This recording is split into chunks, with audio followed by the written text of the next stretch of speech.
Good morning, everyone. Today, I'd like to talk about awakening and practice. The name of this meditation hall we are sitting in is Il-1 hall. On the altar, you see a round circle that we call Il-1 This circle is a symbol of truth and the core of one Buddhist practice. In fact, it contains the essence of all of Buddhism. The foundation of our practice lies in modeling ourselves after the true nature symbolized by Il-1. True nature refers to the original, unchanging mind we are all inherently endowed with. It is the still, clear ground of awareness beneath all thoughts, emotions, and sensations. Just as a basketball player trains with basketball and a musician with their instrument, a spiritual practitioner must train with their true nature. That's why it is said that those who practice well never separate from their original mind. If we want to be free from suffering and attain true liberation, we must begin by awakening to this mind, what we call seeing true nature or 견성. It means recognizing what is already present. Then, how do we see our true nature? There are many ways, but today I'd like to reflect on one through scripture. Just as a finger pointing to the moon allows us to see the moon, the scriptures point us to our true nature. Both the Il-1 vow and the Heart Sutra, which we chanted earlier, offer this guidance. The Il-1 vow begins, Il-1 is the realm of samadhi beyond words and speech. Here, Il-1 refers to our true nature and the realm beyond word and speech, pointed to a state where all mental discrimination ceases. Since language is the tool of thought, going beyond the language means returning to a mind before thinking. One day, a disciple asked Master Sotaesan, our founding master, how can I realize my original nature? He answered, silently contemplate what exists before you spoke to me. This means to observe the calm, clear mind that exists before any words or judgment arise. When thoughts come to rest, we begin to see the peaceful ground of our mind. The Heart Sutra teaches, all dharmas are empty. They do not appear or disappear, are not tainted or pure, do not increase or decrease. This points to the emptiness of all dualistic concepts, good and bad, right and wrong. The Il-1 vow also says, Il-1 is the gate of birth and death, transcending being and non-being. Our true nature lies beyond even the ideas of existence and non-existence. It is not a thing, nor is it nothing. It is the ground from which all our activity, seeing, hearing, speaking, and thinking arises. Only when we let go of the thought of existing or non-existing can we understand our true nature. It abides in stillness and gives rise to all things. It is like a TV screen. Countless scenes appear and disappear on it, but when the power is turned off, only the screen remains. Likewise, when our discrimination stops, our true nature remains. Just as the screen was always there, regardless of what was shown on it, our true nature has always been here, constant and unchanging, even as thoughts come and go. When we realize that our true nature exists yet has no fixed form, we awaken. In that moment, we meet the truth of our own being. We recognize that we are already whole and complete. That is the foundation we should live from. The Ilwon says we should model ourselves after Ilwon. The Heart Sutra says that all Buddhas of past, present, and future attained awakening by relying on this ground, because their minds were free from hindrances. They were free from fear and illusion and attained nirvana. When I was a student at Yongsan in Korea, training to become a Won Buddhist minister, I lived joyfully, meditating, chanting, and studying scriptures every day. After 3 years, I felt my practice had deepened, but still, I sensed something missing, a quiet thirst, an inner restlessness. This sense grew stronger, so I went to the retreat center during a school break to explore this further. On the first day, I shared my concern with the retreat director. I told him that I had never missed a day of meditation or chanting in 3 years, and had studied the scriptures so thoroughly that I had nearly memorized them. But still, something felt incomplete. He said, "It's good to practice diligently, but it's more important to practice rightly." What does it mean to practice rightly? I asked. He said, it means to know what you are doing.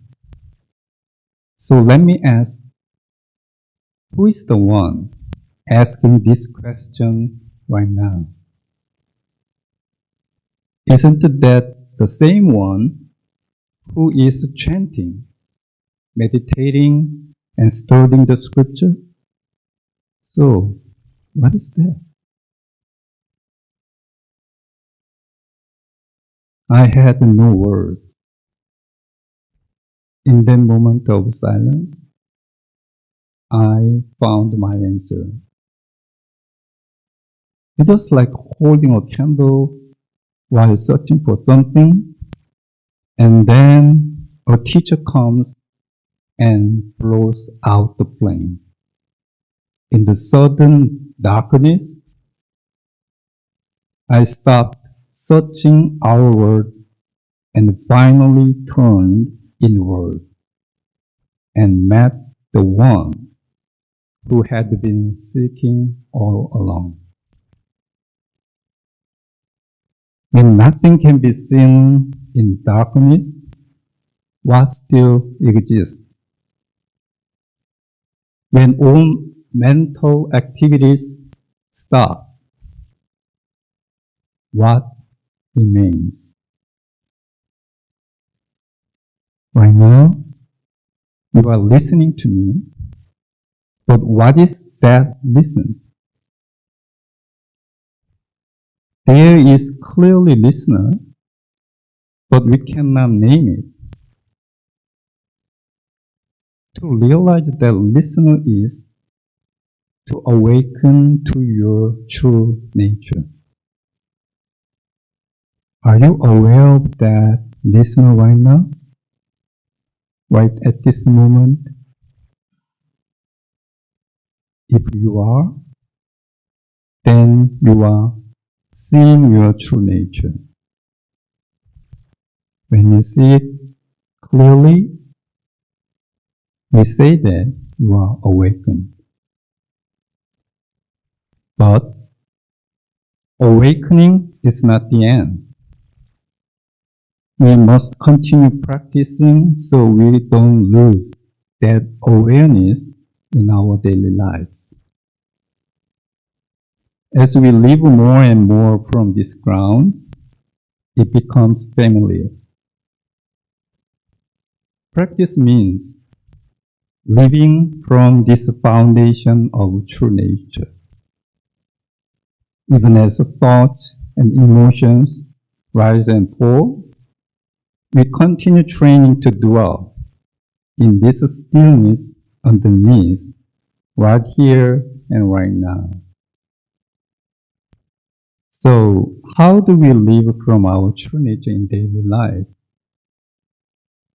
In the Dharma words on Ilwon-sang, Master Sotaesan said, this symbol, the one round skull, is used when we use our six sense faculties.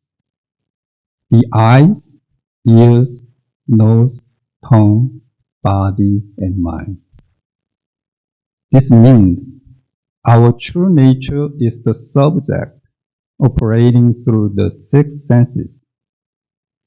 True nature is the master. So we let it guide how we use our body and mind. But why emphasize the six senses? Because our entire experience of life happens through them. Through seeing, hearing, feeling, and thinking. All joy and suffering come from how we interpret these experiences. So we must let our true nature lead how we see, hear, and respond. That means we respond with the sound thought, our original, still, and clear mind. To respond with the sound thought is to respond without discrimination. When we see something without judgment, we simply see. No attachment, no aversion. If there is a discomfort or clinging, don't avoid it. Just see without judgment. When we hear something without judgment, we simply hear. Anxieties and preconceptions fall away. If sounds trigger fear or anger, try hearing it just as it is. In those moments, the separation between subject and object disappears. When a thought arises, just observe it. It remains whole and complete on its own. Earlier, we practiced sitting meditation, but meditation is not about creating a calm or blank mind.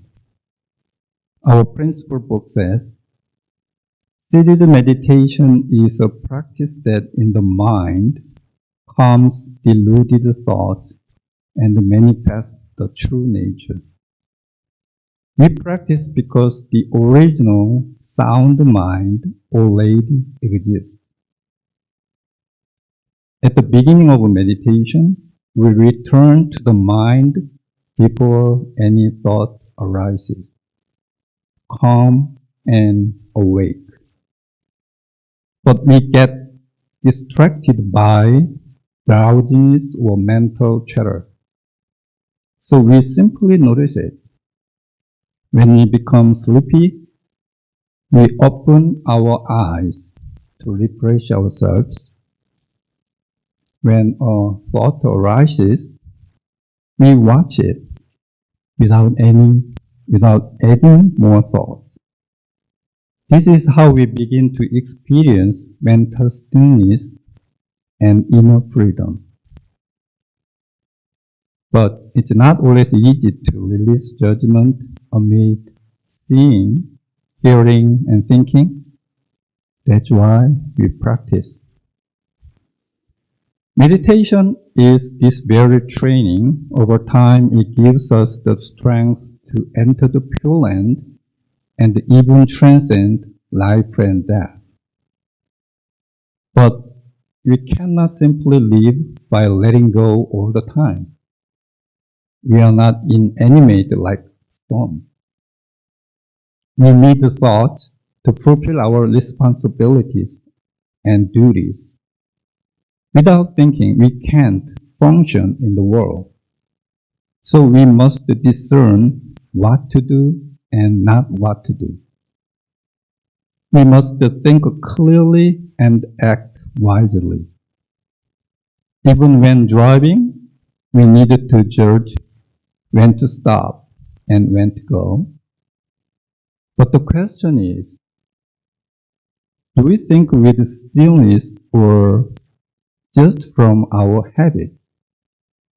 When we think, is there only thought or is there thought within silence? If there is only thought, you are caught in this discrimination. Once caught in right and wrong, good and bad, we lose freedom and create suffering for ourselves and others. But when thought arises from our true nature, it remains clear and unattached. It is not swayed by gain or loss, praise or blame, right or wrong.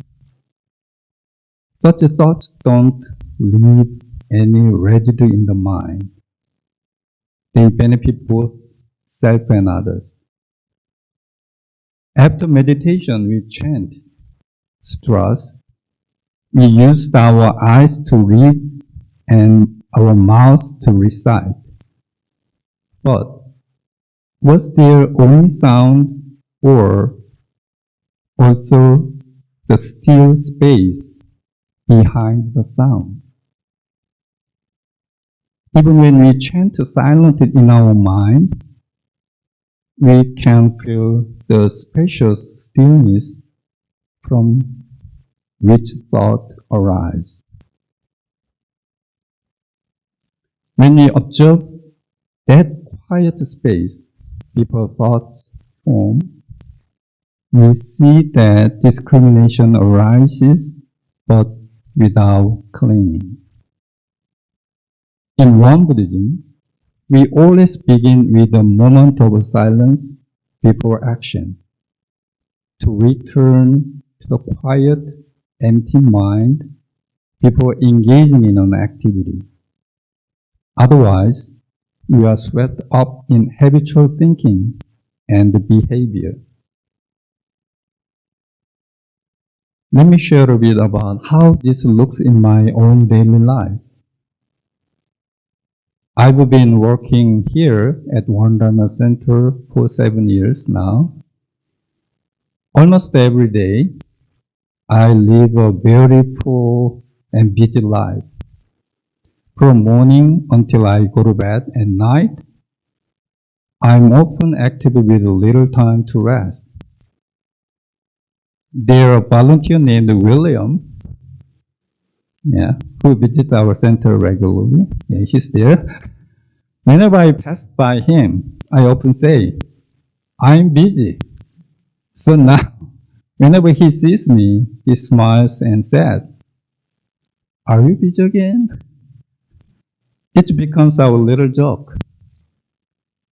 But when I say I'm busy, I actually mean two different things. The first is the obvious one.